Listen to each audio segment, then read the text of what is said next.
Bom dia, gente. Antes de eu entrar na pregação de hoje, tem dois avisos que eu vou dar aqui.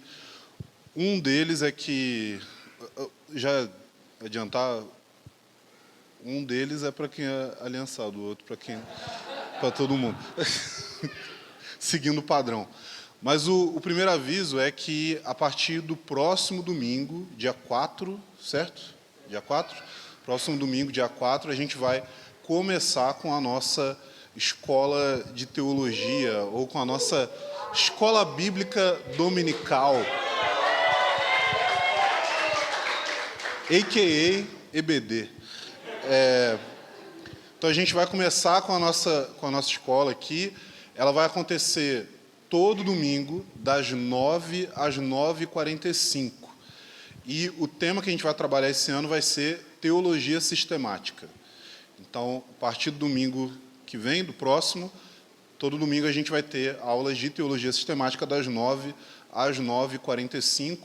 Não é obrigatório, mas é uma ideia que a gente teve para conseguir servir a igreja em relação ao ensino bíblico-teológico, porque a gente percebe que muitas pessoas têm desejo, querem se aprofundar mais e tal, e a gente viu que os formatos de ter uma aula durante a semana são meio complicados, porque às vezes o pessoal chega do trabalho e está com muita dificuldade de colocar mais uma atividade na semana e também pegar um final de semana, um sábado inteiro. As pessoas elas gostam muito as primeiras 2 horas, talvez, e depois o cérebro delas vai para casa, né, faz o almoço, come, vê Netflix, enquanto o corpo dela está aqui. Aí a gente achou que não aproveitava muito, assim, né? Era bom estar essas duas coisas juntas, né? O corpo e a mente. Então, por isso, a gente optou por fazer, né? A gente voltou aí, demos a volta ao mundo para descobrir o país que a gente já morava, que é fazer EBD. Então, você é nosso convidado, independente se você é aliançado ou não. Tá. Próxima coisa é que, também a partir do próximo domingo, a gente vai dar um pontapé inicial aí com o nosso programa de discipulado. Então, já tem um tempo que a gente está no processo de desenvolver um material específico para discipulado, que vai trabalhar as bases da vida cristã, e a partir do próximo domingo isso daí vai começar a ser aplicado. Só para você ter uma ideia de como é essa abordagem que a gente está propondo, a ideia não é ter uma coisa muito extensa, e também ter algo que seja um pouco mais prático. Então, o discipulado ele vai consistir de 4 encontros que vão trabalhar 4 aspectos diferentes e fundamentais da vida cristã, mas eles vão ser aplicados da seguinte forma. A gente está colocando os supervisores para aplicar isso primeiro, mas a ideia é que os supervisores vão ter esse primeiro encontro com alguns líderes que eles estão supervisionando, e após esse primeiro encontro, após ter essa primeira lição, após trabalhar esse tema, os líderes das igrejas caseiras vão ficar responsáveis de ter isso com alguma outra pessoa. E essa outra pessoa com alguma outra pessoa, e assim sucessivamente. A ideia é que cada encontro tenha como fim dele a aplicação sendo você transmitir aquilo para outro. Então, a ideia é que a igreja toda vai gradualmente ser afetada por isso, porque a gente vai estar tendo encontros específicos para tratar desses temas com, né, então, bom, não sei, eu não sei fazer conta, eu sou pastor. Mas a ideia é que isso daí atinja a igreja toda e que cada pessoa aprenda não só as lições que dizem respeito àquele aspecto específico da vida cristã, mas também aprenda como transmitir isso para outros, porque, afinal de contas, todos nós temos responsabilidade diante de Deus de cuidar de pessoas. Não é uma coisa só para quem, fulano tem um chamado mais pastoral, não, fulano não é muito bom de cuidar de pessoas porque ele é mais profético. Não, ele é grosso. Ele precisa de educação. Então, a ideia é que todos estejam envolvidos nisso. Então, escola bíblica dominical e discipulado. Lembrando que, gente, o discipulado, isso é um programa de discipulado que tem como objetivo facilitar e abençoar a igreja nesse ponto, mas o que a gente entende como discipulado é que cada um de nós é discípulo de Jesus e está seguindo Ele e está numa jornada de se tornar mais parecido com Ele. Então, não é que só isso é discipulado, mas tudo que a gente faz na vida cristã e na igreja deveria ser discipulado. A gente deveria encarar as coisas como discipulado, inclusive o tema que eu quero trabalhar hoje, eu tentei pensar um título aqui, o único título que eu pensei foi Reflexões sobre Adoração. Se você está com sua Bíblia, você pode abrir em João, capítulo 4, versículos 19 a 24, são os que a gente vai ler. João 4, 19 a 24.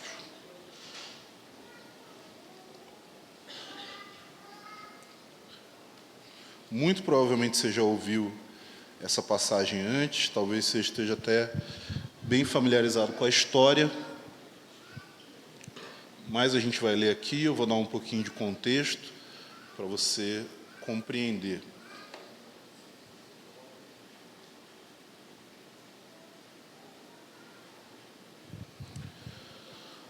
Então, João capítulo 4, versículo 19 ao 24. E a palavra de Deus diz assim: A mulher então lhe disse: Agora sei que o Senhor é um profeta.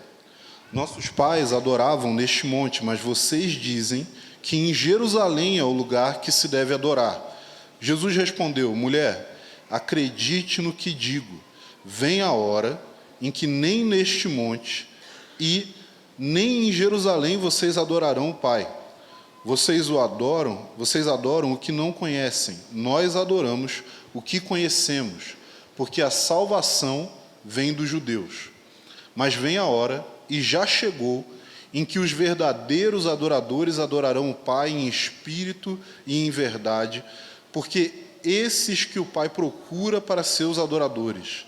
Deus é espírito, e é necessário que os seus adoradores o adorem em espírito e em verdade. Bom, vamos começar aqui definindo a seguinte coisa. O que é adoração? Quando a gente fala adoração, o que a gente quer dizer? Qual que é o conceito que tem na nossa mente? Isso já começa a tratar de um problema que a gente tem como igreja evangélica, no geral, a gente costuma usar palavras sem refletir em qual é o sentido delas. Eu, particularmente, toda vez que canta Hosana, eu abro o Google, porque eu nunca lembro o que é Hosana. Eu só lembro da piada do cara perguntando quem era Rosana. Mas a definição do que é, e a gente canta, a gente se emociona, a gente fala coisas assim que, no fim das contas, não tem conteúdo nem sentido nenhum na nossa cabeça. As pessoas, e eu já dei vários exemplos desse tipo aqui, as pessoas falam assim, não, porque lá é uma igreja mais de reino. Aí se você perguntar, o que quer dizer isso? Essa é a resposta, entendeu? Silêncio. Porque não quer dizer nada. Não, irmão, porque, olha, foi uma bênção. Defina. O que significa? Não, o culto foi uma bênção. Qual que é o sentido das palavras que a gente está usando no nosso dia a dia? E quem convive comigo sofre desse mal, que é eu encarno uma criança de 5 anos de idade e eu pergunto o que você quer dizer com o que você está dizendo. Porque percebe que se a gente não souber o que o outro está dizendo, a gente não está tendo um diálogo de verdade? A gente está igual os personagens do Snoopy, do Charlie Brown, que talvez alguns aqui não tenham idade suficiente para saber, mas que basicamente eles ouviam as pessoas falando assim...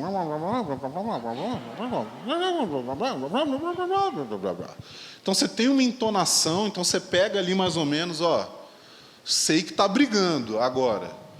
Mas o que quer dizer? Não sei. Não faço a mínima ideia.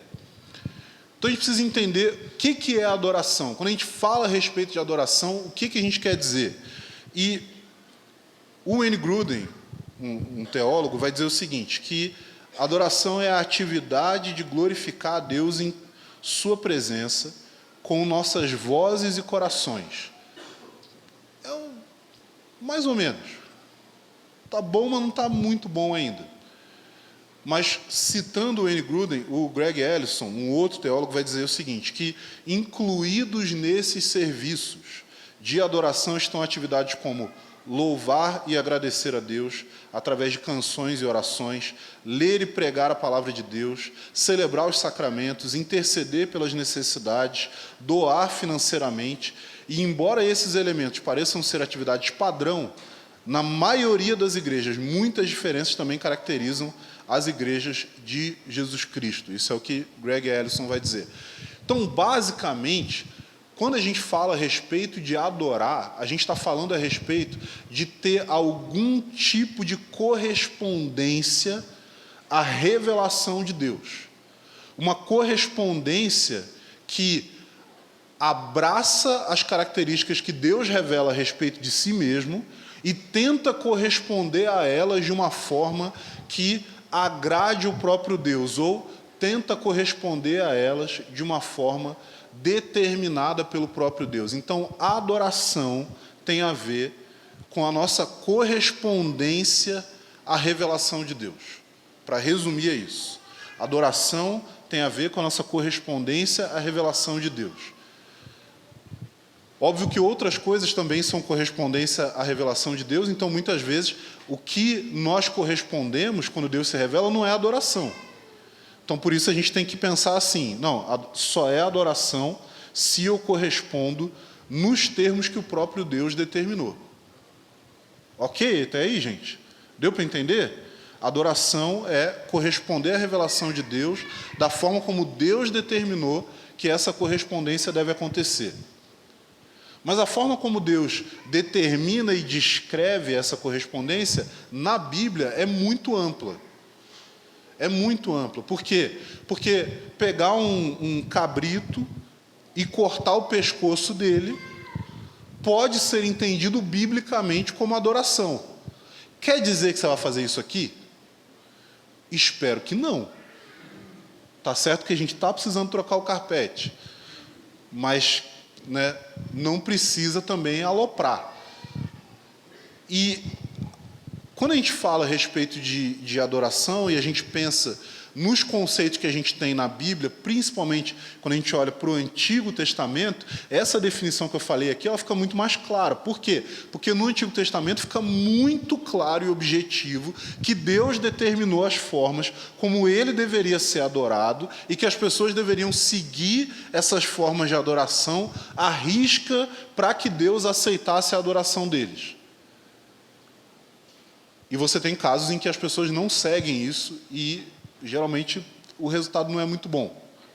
Você tem os filhos de Arão tentando fazer um negócio que Deus não tinha falado para eles fazerem e eles morrem. Imagina se a gente tivesse essa perspectiva.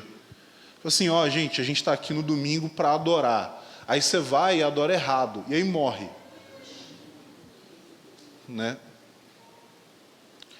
Digamos que a frase, bora lá visitar a minha igreja, não teria uma conotação muito positiva nesse ambiente. Mas a gente sabe que não é isso que acontece a partir, principalmente, do Novo Testamento. A gente sabe que a adoração no Novo Testamento, ela toma contornos diferentes, porque as próprias palavras de Jesus aqui dizem para nós, não é nem em Jerusalém, nem nesse monte. O que ele está querendo dizer? Ele está falando com uma mulher samaritana, falando a respeito de adoração, sendo que os samaritanos tinham a sua versão do culto judaico que eles abraçaram a partir das experiências históricas que eles tiveram. Então, ainda que os samaritanos adorassem de um jeito próprio a eles, os judeus olhavam para aquilo e desprezavam aquela adoração, dizendo basicamente, vocês estão adorando a Deus errado. O que vocês deveriam fazer? vocês deveriam circuncidar os homens e vocês deveriam vir adorar em Jerusalém. Por quê? Vocês estão adorando da forma errada, no lugar errado. E aí Jesus vai dizer para essa mulher, não, a questão é que vai chegar um tempo, e na verdade já está aqui, em que não tem jeito nem lugar errado de adorar. Pelo menos não nesses termos que vocês estão utilizando. O que Jesus está dizendo para aquela mulher é que a adoração, a partir daquele ponto, ela deixa de ser uma coisa que tem a ver com uma resposta litúrgica pré-determinada e normativa. Ou seja, a adoração deixa de ser algo que deveria ser encarado como uma lei a ser cumprida, e ela passa a ser algo que, ainda que tenha expressões práticas, porque a gente tem expressões práticas da adoração no Novo Testamento, ainda que ela tenha expressões práticas, ela não é regida por uma série de regras. Aí você pode falar, não, mas eu era de uma igreja que tinha uma série de regras em relação à adoração. E eu não estou dizendo que isso é errado. O que eu estou dizendo tem a ver com o seguinte, você talvez veio de uma igreja que tem uma espécie de tradição específica no que diz respeito ao culto e à adoração coletiva, e essas tradições formaram uma determinada liturgia, e essa liturgia espera-se que ela seja seguida. Mas a questão é que a perspectiva do Novo Testamento não invalida qualquer tipo de liturgia. A perspectiva do Novo Testamento, ela dá liberdade para que as liturgias tenham inclusive expressões culturais. Para que as liturgias respeitem não as determinações humanas, mas as variedades culturais humanas, onde a revelação de Deus vai chegar. Porque você consegue compreender que a gente tem determinadas diferenças culturais que são profundas e que talvez uma pessoa de uma determinada cultura, ao chegar diante da cultura aqui no Brasil, ou da cultura na Coreia, ou da cultura em qualquer outro lugar, que essas pessoas elas podem olhar para isso e falar assim, cara, eu não consigo me adaptar a isso. Eu não consigo me conectar com isso. Agora, como que a gente leva em consideração essas diferenças culturais e, ao mesmo tempo, leva a sério a nossa tarefa e a nossa responsabilidade de adorar a Deus de uma forma que agrade Ele? Como que a gente encara isso? Eu fiquei refletindo bastante sobre isso, porque no domingo passado eu falei a respeito de como que a gente pode receber uma espécie de pressão externa que exige de nós uma performance em relação a como nós nos expressamos diante de Deus.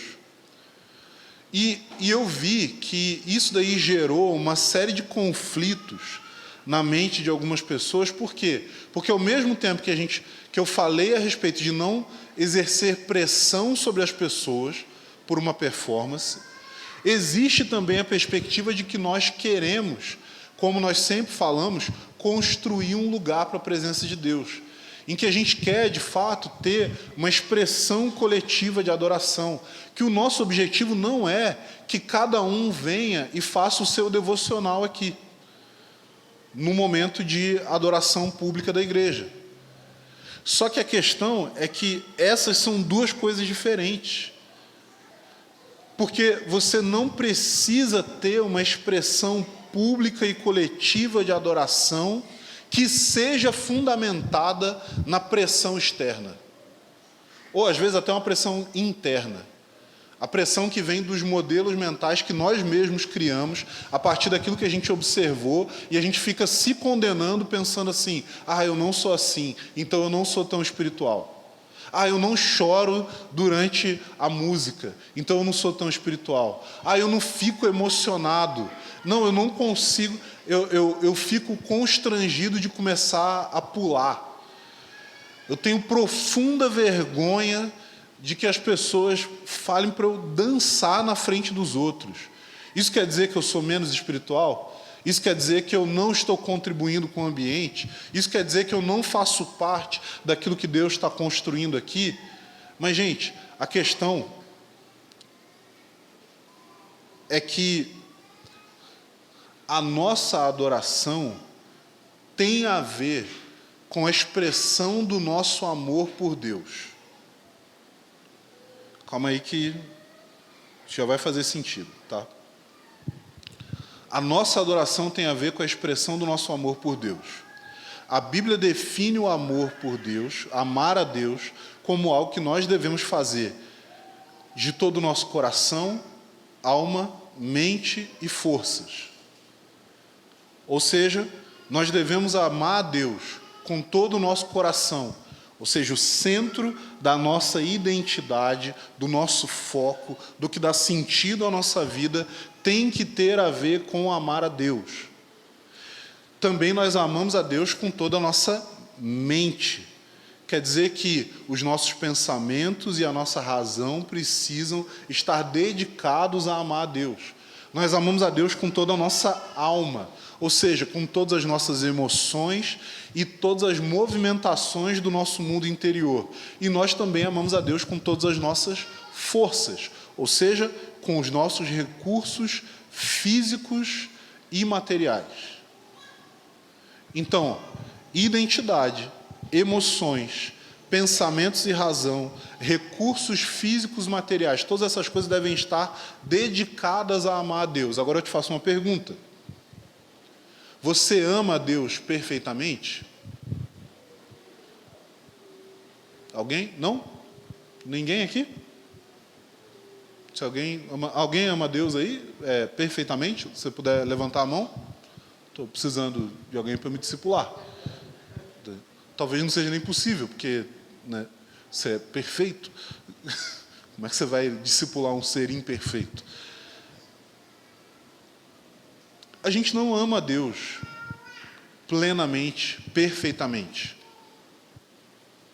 Logo, a nossa adoração também é imperfeita. Mas o problema é que a gente talvez exige menos em outras áreas, porque a gente sabe da nossa imperfeição, a gente sabe da nossa limitação, mas às vezes a gente fica vendido a extremos no que diz respeito a expressões de adoração. Então parece que assim, não, eu sei que eu não vou viver uma vida sem pecado. Então eu sei que eu preciso ter disposição interior para me arrepender, para confessar, para buscar ajuda. Eu preciso ter isso. Não, eu sei que eu não vou ter um conhecimento perfeito. Então eu preciso ter humildade, eu preciso ter um coração disposto a aprender, eu preciso ter essas coisas. Agora, no que diz respeito a como eu adoro a Deus, às vezes eu coloco sobre mim uma expectativa de perfeição, de que eu preciso agir exatamente da maneira certa, de que eu preciso fazer exatamente aquilo que é esperado de mim, e que se eu de alguma forma falhar nisso, eu estou decepcionando a Deus. E isso daí é uma mentira. Isso daí é fruto de modelos que existem na nossa mente que não foram moldados pelo Evangelho. E se a gente tem essa perspectiva em relação aos outros, então, pior ainda. Gente, não existe nada mais contrário à mentalidade do Evangelho do que dizer para alguém que essa pessoa errou, seja em qualquer área, mas a gente está falando aqui especificamente de adoração, essa pessoa errou na adoração e por isso Deus de alguma forma rejeitou ela. Ou pior ainda, fulano errou e por isso Deus não rejeitou só ele, Deus rejeitou a todos nós.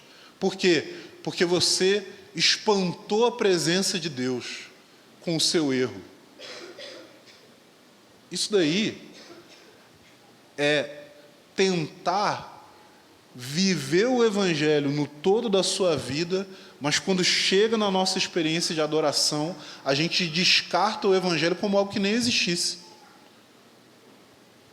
Você quer ter um relacionamento com Deus pela graça, mas você quer adorar a Deus pela lei.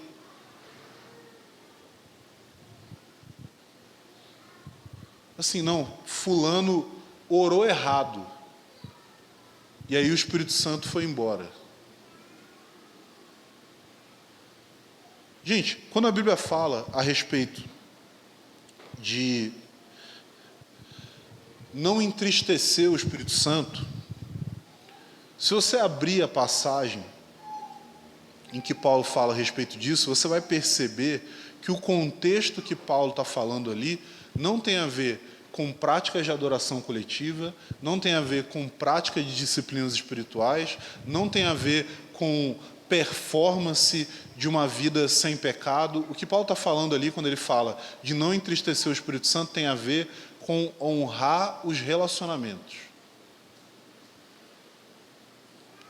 Tem a ver com perdoar uns aos outros, tem a ver com não viver em espírito de competição, tem a ver com não ficar difamando uns aos outros, tem a ver com relacionamentos. O que Paulo fala que entristece o espírito, e lembrando que entristecer não é afugentar, o que Paulo fala que entristece o espírito é quando nós deixamos de estender a outros a graça que Deus estendeu a nós. Isso é o que entristece o Espírito Santo. Quando a gente fala de construir um lugar para a presença de Deus, isso não tem a ver com Deus avaliar a nossa performance espiritual. Isso tem a ver com a gente cultivar relacionamentos genuínos. Isso tem a ver com a gente aprender a perdoar uns aos outros. Isso tem a ver com a gente aprender a expor o nosso coração, sabendo que existe um ambiente onde o outro pode conhecer o quão mal eu sou, e eu posso conhecer o quão mal ele é. E, ao mesmo tempo, a gente pode confiar que a graça de Deus é superior às nossas debilidades pessoais. Isso daí tem a ver com construir um lugar para a presença de Deus. Não é quantas horas você ora. Não é o quão você parece ser espiritual. Não é o quanto que você conhece da Bíblia ou da teologia. Porque todas essas coisas são instrumentos para duas coisas diferentes: comunhão com Deus e transformação do nosso coração. O que você quer alcançar não é que eu quero conseguir orar mais. Não. Eu quero orar para que eu possa aprender a amar mais. Esse que é o caminho. Então, a adoração no Antigo Testamento, ela era extremamente objetiva.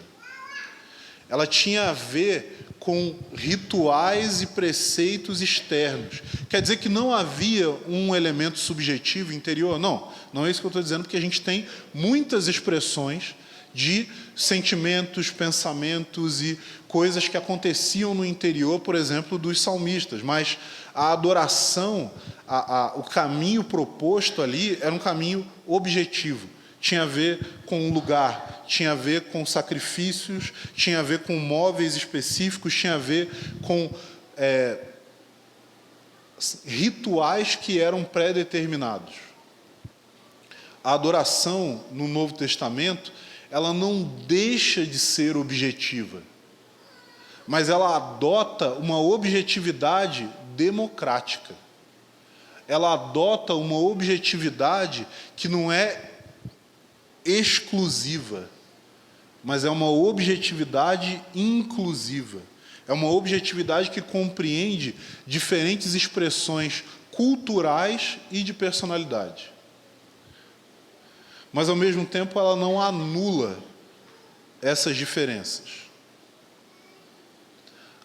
A adoração no Novo Testamento, ela é uma adoração encarnacional, significando que ela tem a ver, quando a gente fala a respeito da encarnação, a gente está falando do quê? A gente está falando de um aspecto que é a pessoa do Filho eterno de Deus se tornou um ser humano. Então você não tem só o aspecto externo objetivo, mas você tem também o aspecto interno e subjetivo. Então a adoração no Novo Testamento, ela é uma adoração sim encarnada. Ela é uma adoração que sim tem a ver com coisas palpáveis, com coisas que nós fazemos. Mas ela também é uma adoração que ela é subjetiva, ela tem a ver com coisas que se passam no nosso interior. Mas talvez o aspecto mais importante de entender a adoração no Novo Testamento como sendo encarnacional é que ela é uma adoração pedagógica, ela é uma adoração que te ensina, que te forma, que te molda. E por isso, ela não é um tipo de adoração que está ligada à performance subjetiva.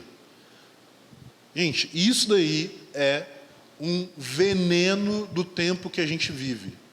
A gente tem uma pressão interior de ter uma determinada performance subjetiva. A gente fica em crise porque, assim, está acontecendo tal coisa, eu deveria estar empolgado, eu deveria estar feliz, eu deveria estar triste, eu deveria estar qualquer coisa que você quiser. O problema é que eu deveria estar num determinado estado emocional não te põe nesse estado emocional. Muito pelo contrário, gente. Cobrar de si mesmo um estado emocional te corta qualquer possibilidade de estar daquela forma. Como eu ouvi uma vez o John Piper dizer que o observador, ele se torna cortado da experiência. Os melhores momentos da nossa vida são momentos em que nós não estamos analisando aquele momento. Porque para você analisar o momento, você precisa de alguma forma se afastar daquele momento. E tudo que você faz na vida, que você fica tentando se avaliar e observar e mensurar o quanto está bom ou certo aquilo que você está fazendo, geralmente vai fazer com que você tenha mais dificuldades em relação àquilo ali.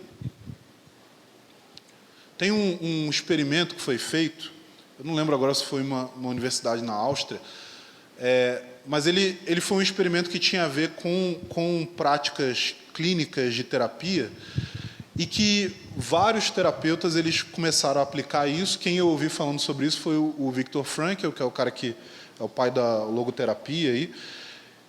E o Viktor Frankl falou o seguinte, que ele tinha, por exemplo, pessoas que procuravam ele e o cara tinha um problema dele ficar muito nervoso e começar a gaguejar. E aí o que ele fazia quando ele precisava falar em público? Ele se concentrava em não gaguejar. Isso ajudava ele? Não, nem um pouco. Isso fazia com que ele gaguejasse mais. E ele tinha momentos em que ele conseguia falar sem gaguejar, mas ele só percebia isso depois. E aí, qual foi um dos tratamentos propostos? Ele falou, o terapeuta falou para ele o seguinte: quando você for falar a próxima vez, você vai tentar se concentrar o máximo que você puder para gaguejar o máximo que você conseguir. Aí ele foi fazer isso. O que aconteceu? Ele diminuiu o tanto que ele gaguejava. Por quê? Porque toda vez que você se concentrar, fala assim, quando eu faço tal coisa eu fico nervoso. Então não posso ficar nervoso, não posso ficar nervoso. Eu vou concentrar aqui, eu não vou ficar nervoso, eu não posso ficar nervoso. Se eu ficar nervoso, vai ser muito ruim. Porque aí se eu ficar nervoso, eu perceber que eu estou ficando nervoso, eu vou ficar mais nervoso. E aí o cara está ali, focado em não ficar nervoso. Aí ele vai lá e fica nervoso.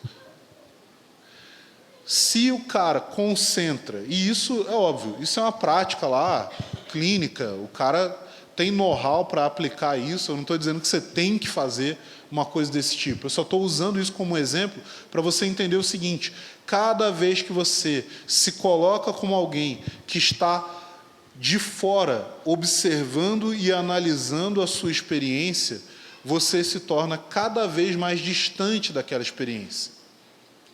É por isso que a nossa adoração, ela precisa ter elementos que são objetivos e que dão espaço para elementos subjetivos.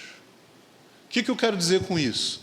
Eu quero dizer que, quando a gente lê na Bíblia a respeito, por exemplo, das expressões de adoração que a gente tem no Novo Testamento, quando a gente está num culto e você tem uma música que está sendo cantada, quando você tem algum gesto que está sendo repetido, quando você tem algo que está sendo feito coletivamente, quanto mais você avaliar o quão envolvido você está naquilo ali ou não, menos envolvido você vai se tornar.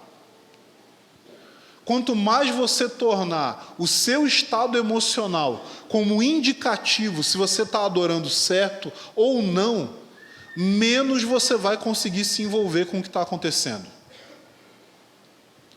E é por isso que primeiro a Bíblia mostra para nós a objetividade da adoração e depois ela mostra para nós a subjetividade. Porque aí a gente precisa fazer uma distinção. Existe adoração e existe experiências de união com o Espírito Santo em meio à adoração. E às vezes o que deixa você em crise é que você está assim: cara, eu estou aqui cantando, eu estou aqui levantando a mão, eu estou fazendo sei lá o que me convidaram, me pediram, me propuseram para eu fazer, e eu não estou sentindo nada. Eu não estou tendo a experiência. Tem gente que experimenta isso e se sente hipócrita.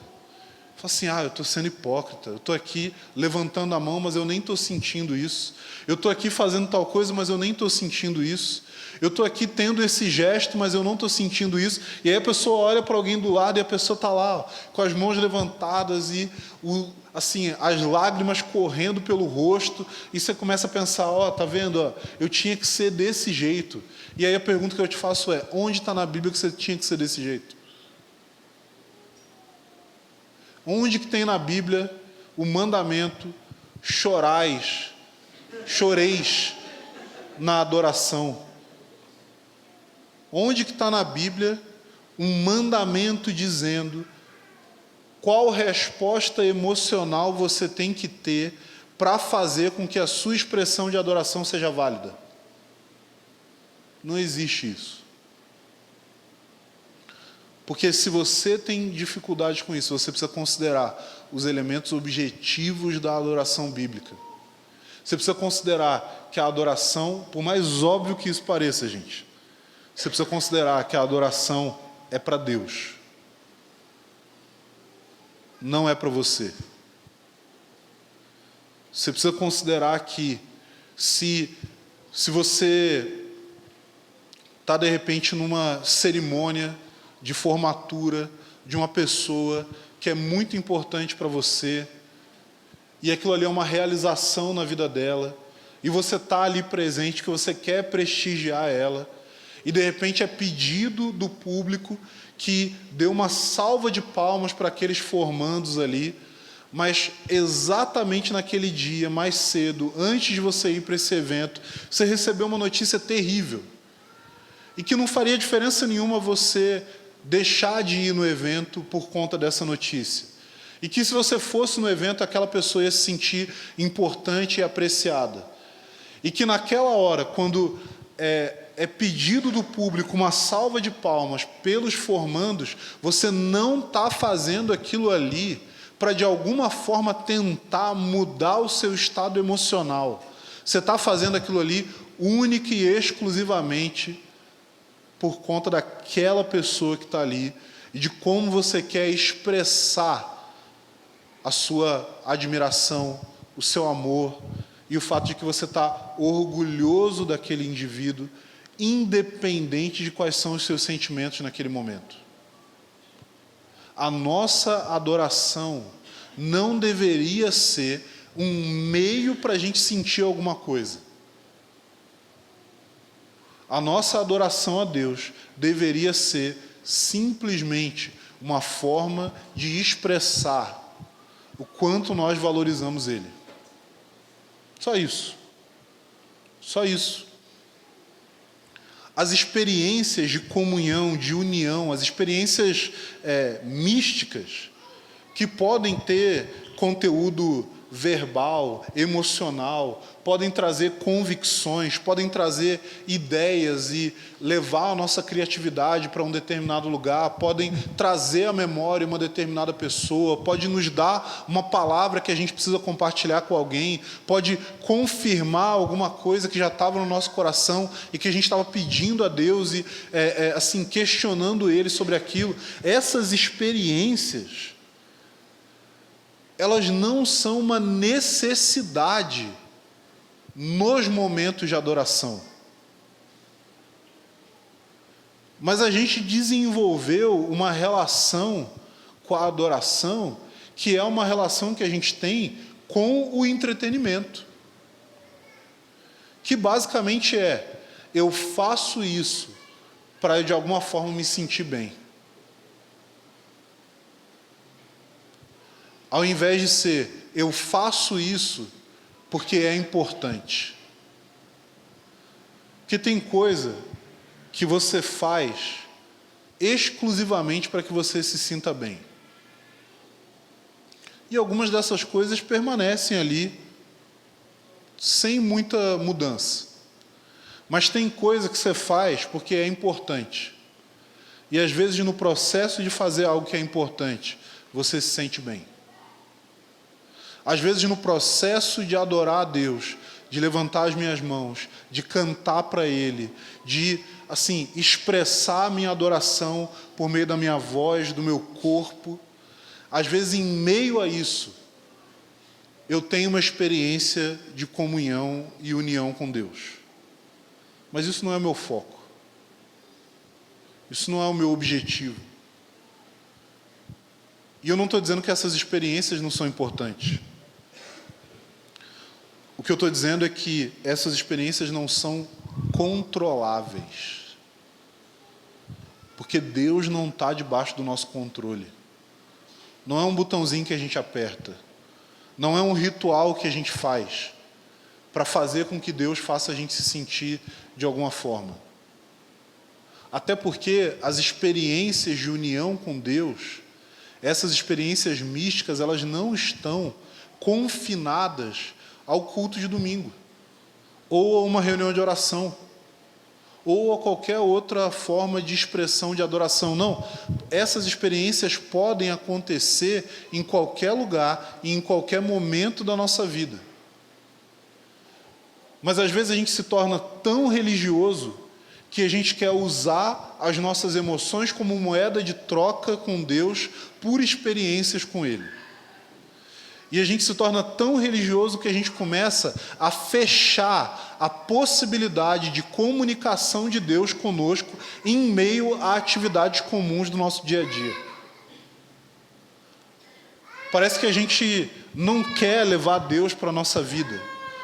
Parece que a gente está tão focado em avaliar a nossa performance de adoração que Deus ele não tem o direito de falar conosco, de tocar o nosso coração, de fazer alguma coisa fora daquele ambiente.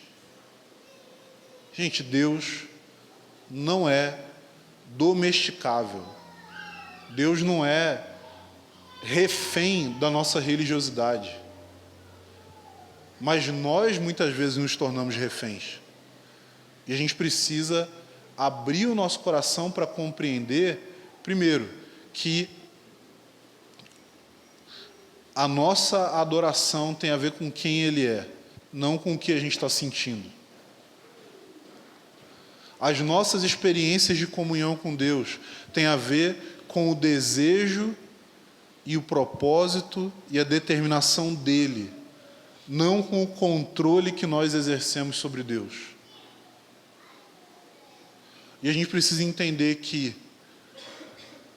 a adoração coletiva, criar esse ambiente da presença tem a ver com o nosso coração e tem a ver com o nosso entendimento.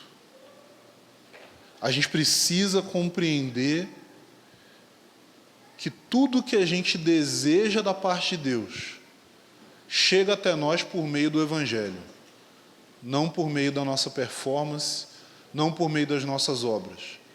E a gente precisa entender que a nossa adoração não é uma tentativa de alcançar Deus ou o seu amor, mas ela é uma resposta a esse amor que já veio até nós por meio da cruz.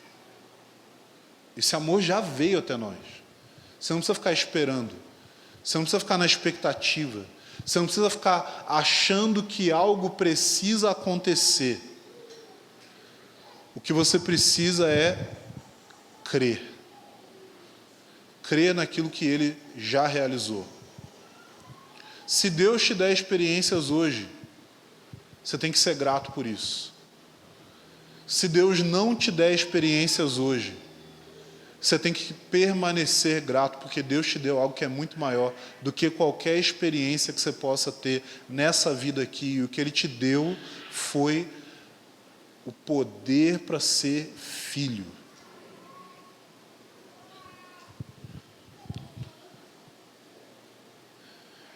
Então, a adoração pode ou não ser um momento de experimentar comunhão com Deus.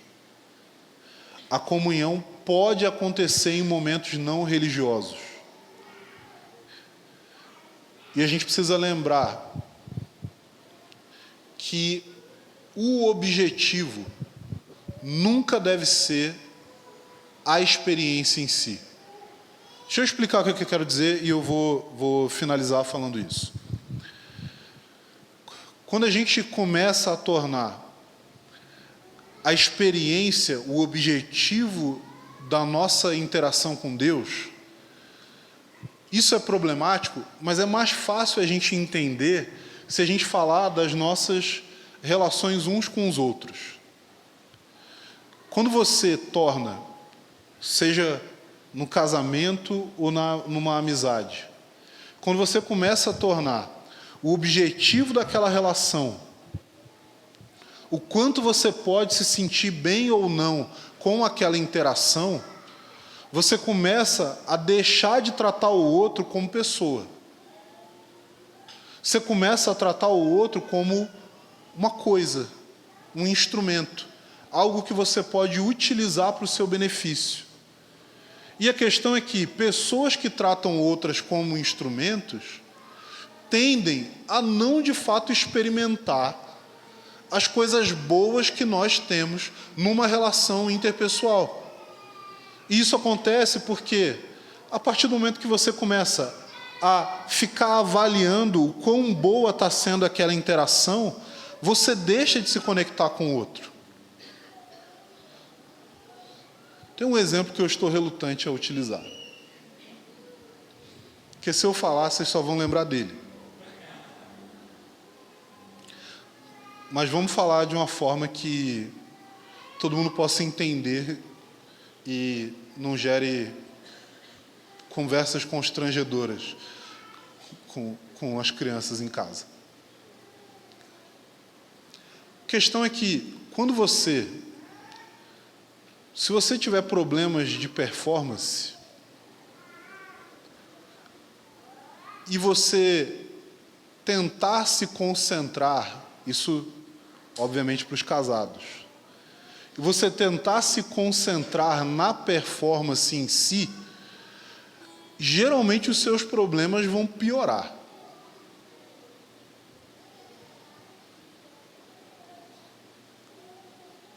Mas se o seu foco não for a experiência ou a performance, mas o seu foco for o outro,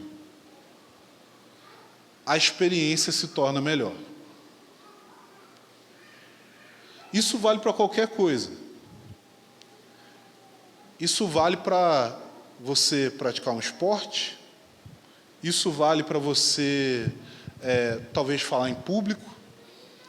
Isso vale para você ter simplesmente uma conversa com alguém. Mas, principalmente no que diz respeito à intimidade. Se você tiver os seus olhos só para si mesmo e para a sua performance na intimidade, com certeza a qualidade da intimidade vai diminuir. Dá para entender o que eu estou falando? Dá para entender o que eu estou falando a respeito de Deus? Eu quero dizer, porque o outro eu sei que vocês entenderam. Se a gente começa a relacionar com Deus de uma forma que a gente está constantemente avaliando como está sendo o nosso desempenho na nossa relação com Ele, a gente se exclui de uma experiência mais profunda com Ele. E Deus deu para a gente uma resposta clara e objetiva para que a gente possa resolver esse problema. E a resposta para isso é que Jesus morreu pelos nossos pecados. Então Deus não precisa da nossa performance. Deus não precisa que a gente seja bem-sucedido naquilo que nós fazemos diante dele. Deus só deseja que nós tenhamos fé de que o amor dele é real e de que o que Jesus fez é suficiente. E pensando assim, a gente pode chegar aqui e a gente pode levantar as nossas mãos, a gente pode erguer a nossa voz, a gente pode corresponder à revelação de quem Deus é por meio da nossa adoração, sem ficar preocupado sobre a qualidade daquilo que a gente está fazendo. Porque a qualidade do que a gente faz, ela está sempre revestida da qualidade do sangue do Filho de Deus, da justiça dele, da glória dele, que ele compartilhou conosco. Então você pode ter certeza, assim como fala em Romanos capítulo 12, que nós podemos oferecer sacrifícios espirituais agradáveis a Deus por meio de Jesus Cristo. Os nossos sacrifícios espirituais são agradáveis a Deus por meio de Cristo, não pela qualidade dos meus esforços, não pelo tipo das minhas emoções, não pelo quanto eu orei ou pratiquei outras disciplinas, não. A qualidade daquilo que Deus recebe de mim, ela vem exclusivamente do fato de que Deus me ama e de que as minhas obras estão revestidas do sangue de Jesus. Amém?